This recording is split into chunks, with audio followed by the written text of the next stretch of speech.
यहाँ में तो बात बोलना चाहते हैं कि हमारी जो पृथ्वी है इसमें क्या है, क्यों ये विचित्र है? क्योंकि यहाँ पे जीवन है,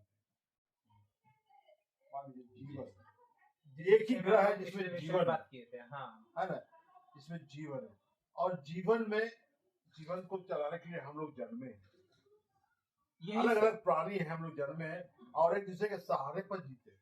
विचित्र विचित्र प्राणियां हैं। एक हम किसी का, हम मेरे द्वारा किसी और प्राणी का माने जरूरतें पूरी होती है, या किसी अन्य प्राणी के द्वारा मेरी जरूरतें पूरी होती है, हमारी जरूरतें पूरी होती है, हम इस पर निर्भर है, डिपेंडेंट है।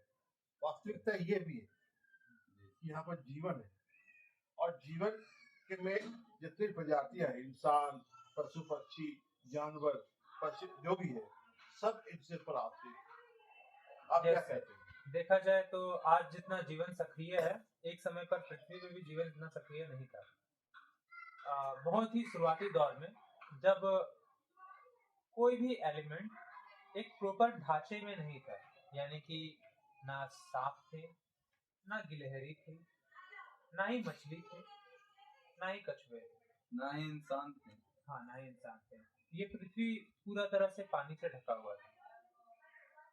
जब बहुत ही सूक्ष्म जीवों में हलचल दिखी, या कह सकते हैं उन सूक्ष्म जीवों की ही हलचल के कारण ही आज जीवन इतना सक्रिय हो पाया। तो सबसे बुनियादी दौर में हम ये देखते हैं कि हर एक मॉलिक्यूल एक दूसरे का सपोर्ट करता है अपने लाइफ को एक्सपेंड करने के लिए और पॉसिबल बनाने के लिए।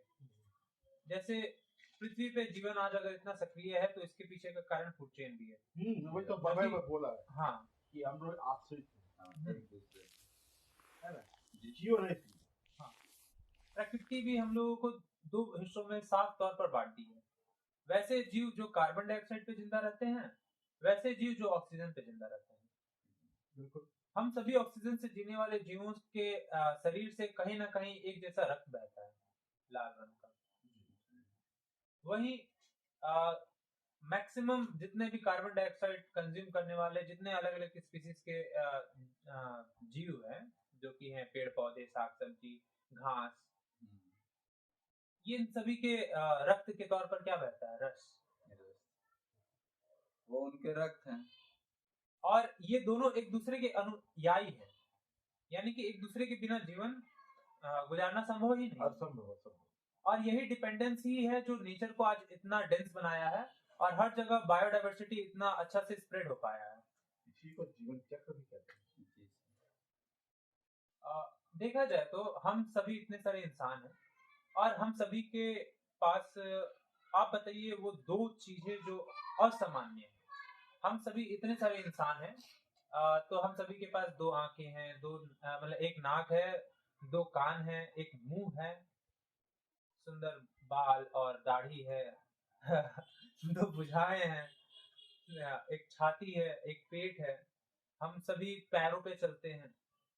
फिर हम सभी जीव जंतु में भिन्नता कहाँ है? भिन्नता कैसे नहीं? भिन्नता बहुत सारे, सोच में भी भिन्नता। अगर हमारा बॉडी का डिजाइन हमारी सबसे पहली चीज है सोच। हाँ, तो उसी विषय में बात करना चाहिए। जैसे ये सब तो एक तरह से हो गया फिलोसॉफिकल टॉपिक्स, जिसमें हम लोग इमोशंस के बारे में समझते हैं, मगर साइंस बात करता है ऑर्गन्स पे। ठीक, तो कहीं ना कहीं देखा जाए कि फिलोसफी को अगर इसमें इंक्लूड किया जाए और ये समझा जाए कि हम सभी का बिहेवियर एक दूसरे से अलग क्यों है, तो हमें पता चलता है कि हाँ, हम सबका बॉडी का स्ट्रक्चर बाहरी से एक जैसा तो जरूर है, मगर ये बाहरी स्ट्रक्चर को जो चलाता है वो दिमाग, उस दिमाग का न्यूरल नेटवर्किंग सबका अलग है। और इसी न्यूरल नेटवर्किंग के डिफरेंस के कारण ही मेरे, आपके, परवेज के सोचने के विचारों में अंतर है। बिल्कुल बिल्कुल। तो ये इतना कॉम्प्लेक्स न्यूरल नेटवर्क हमारा आया कैसे? ये तो एक कुदरती देन है। और सबसे मजेदार बात आप जानते हैं सर, जब आप न्यूरल नेटवर्किंग के बारे में समझिएगा तो हर 600 साल पे ये मल्टीप्लाई हो जाता है। हाँ, होता है। आपके दिमाग का neural network genetic wise develop इसी तरह से, इसी फॉर्मेट में करता है, मगर 600 साल बाद आज जितना न्यूरल कॉम्प्लेक्सिटी है वो डबल हो जाएगा। जितने दिमाग में आपके न्यूरॉन्स एक्टिव है, उसके डबल न्यूरॉन्स उस समय पे आपके दिमाग में आएंगे। इस तरह से इंसान दर प्रतिदर स्मार्ट होते जा रहा है। मगर इससे हम लोग अगर डी एजिंग करते हैं, यानी कि इसको रिवर्स करते हैं, साइकिल को ही रिवर्स कर देते हैं, Back वापस जाते हैं। हाँ, तो हम लोग इससे ये भी तो पता कर सकते हैं कि फर्स्ट ह्यूमन डीएनए कब बना होगा। बिल्कुल। यानी कि हमारे न्यूरल नेटवर्क का कॉम्प्लेक्सिटी को हाफ हाफ हाफ हाफ करते जाएं, तो एक समय पे जरूर पता चल जाएगा कि किसी भी जीव से अलग हटके जब इंसानी डीएनए बना होगा, इंसानी न्यूरल कॉम्प्लेक्सिटी बना होगा, तो वो कब बना होगा। तो इसमें आपको सबसे मजेदार बात पता है क्या है? 5 मिलियन ईयर्स अगो, 5 मिलियन बोल रहे, sorry sir, 5 billion years ago earth का अस्तित्व कब है? 4.5 बिलियन ईयर्स अगो। हम लोग मानते हैं कि अर्थ पे लाइफ संभव हो पाया था 4.5 बिलियन साल पहले, मगर इंसान का न्यूरल कॉम्प्लेक्सिटी को ही अगर हाफ हाफ हाफ करते जाएं तो यही पहुंच जाता है 5 बिलियन के अप्रॉक्स, और ये भी कैलकुलेशन 5 मिलियन के आगे है। तो क्या हम सभी जो इंसान अपने वास्तविकता को इस हद तक समझने का प्रयास करते हैं या कहते हैं कि हम समझ चुके हैं कि हम कौन हैं, और आजकल के इस वातावरण से इतना प्रभावित होकर जो हम आज अपने जीवन को इतना हर एक प्रकार के माहौल में ढालते जा रहे हैं, क्या ये उचित है? जब हमारे पास ये तो आवश्यकता है। नहीं उचित सर, अनुचित की बात यहाँ नहीं आती है। उचित यहाँ अनुचित की की बात जैसे- हमारी आवश्यकता से ही तो उठती है। नहीं, आपको बताए ओमकार जी, जैसे आज हम पढ़ाई लिखाई करते हैं, लिखते हैं, यस सर, है ना, लेकिन पहले भी लिखते थे। यस सर, लेकिन आज हमको क्या है कि ज्यादा बोझ आ गया, ज्यादा लोड आ गया, सर ज्यादा जल्दी समय कम हो हम गया। वही बात बताना चाह रहे हैं कि जिस ये- हाँ, तो ये टेक्नोलॉजी था, साइंस विज्ञान था yes, जो ये असंभव को संभव कर पाया। हम वही बोलना चाह रहे हैं कि जैसे जैसे हमारे पास संसाधन बढ़ते जा रहे हैं, तो हमारे पास हमारे मन में काफी विचार आने चाहिए, जो कि विचार हित को लेकर होने चाहिए, अनहित को लेकर नहीं। नहीं, क्योंकि एक समय जरूर था ऐसा जब हमारे पास संसाधनों की इतनी कमी पड़ती थी कि हम चाह कर भी कुछ नहीं कर सकते थे, या कई बार ऐसे हमारे देश में हालात आए जब चाह कर भी हमारे पास किसी और की जान लेने के अलावा कोई विकल्प नहीं बचा। जितने युद्ध हुए हैं, और खासकर हमारे भारतवर्ष का अगर इतिहास देखा जाए, ये मिडिएवल पीरियड नहीं जो कि ज्यादातर इंडिया के टेक्स्ट बुक्स में पढ़ाया जाता है, असल भारत का इतिहास देखा जाए तो इसमें युद्ध नीति धर्म पे कार्य करती है। युद्ध में भी धर्म है, और धर्म के लिए ही युद्ध होता है। जी बिल्कुल। और इतना तक कि सभी राजाओं का विचार भी इसी बात पर सहमत होते हैं कि युद्ध हमेशा ही आखिरी विकल्प होना चाहिए। आज भी ऐसा है। आज ऐसा है, मगर लोग इसको दूसरे पर्सपेक्टिव में देखते हैं। आज हम सभी एक जगह पर इकट्ठे हो जाते हैं, चर्चा करते हैं कि आज रशिया में ऐसा माहौल है, वॉर वहां चल रहा है यूक्रेन के साथ, और ये तनाव का माहौल है। फिर ईरान के विषय में चर्चा करते हैं, फिर पाकिस्तान के विषय में चर्चा करते हैं, फिर अफगानिस्तान के विषय में चर्चा करते हैं।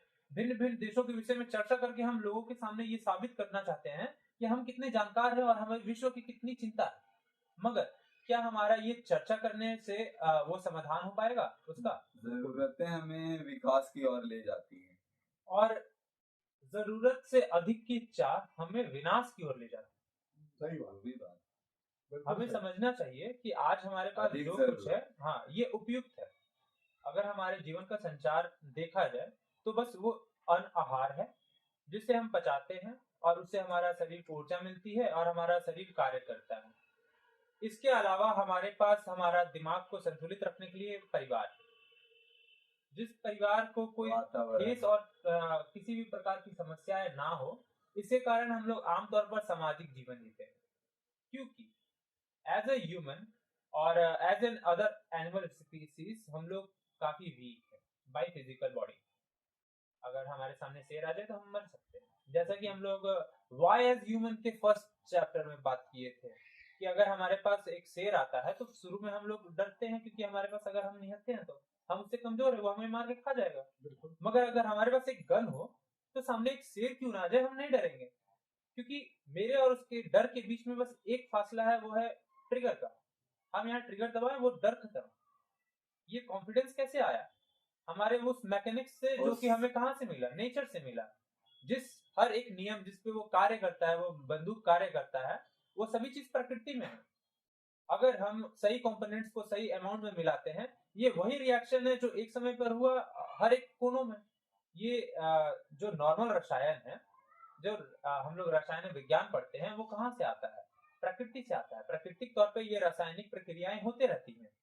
जैसे सल्फ्यूरिक एसिड नेचुरली फॉर्म होता है केव्स में, जो कि बहुत इसेंशियल इंग्रेडिएंट है आपका किसी भी गन पाउडर के लिए। इस विषय में ज्यादा डिटेल में ना बात करते हुए इसका सार समझेंगे। वो ये है कि हम जानकारी भी इकट्ठा करते हैं प्रकृति से, मगर अब इसी जानकारी का उपयोग हम लोग कर रहे हैं प्रकृति को ही नष्ट करने में। अब इस दौर पर पूछे आपसे, क्या ये हम जिस प्रकार से जीवन जी रहे हैं ये क्या उचित है? बिल्कुल अनुचित है, अनुचित। हमें ये समझना चाहिए कि हाँ, हमें जो कुछ मिला है सब प्रकृति से मिला है, हमारा कुछ नहीं है। इतना दुरुपयोग नहीं कर सकते, ये किसी भी हाल में नहीं कर सकते हैं। यदि हम किसी भी जीव जंतु या किसी भी पेड़ या किसी भी स्थान को अपनी संपत्ति समझते हैं, तो उसका मतलब बस उतना तक होना चाहिए कि आप उसकी देखभाल कर पाए, देखभाल नहीं कर पाए। ये नहीं कि आप उस पर अपना अधिकार जमाएं। वो वृक्ष अपना इंडिपेंडेंट है, वो जमीन अपने इंडिपेंडेंट है, वो आपके अस्तित्व से पहले से उस जगह पर है। आपका ऑनरशिप का मतलब है कि आप उसकी देखभाल कर रहे हैं, बस आपकी जिम्मेदारी है उस जमीन का, वो भूमि का अंग जिसकी आप रक्षा किसके लिए करते हैं? अपने परिवार के लिए करते हैं, स्वयं के लिए। मगर आज के समय में लोग इसका दूसरा अर्थ समझ लेते हैं।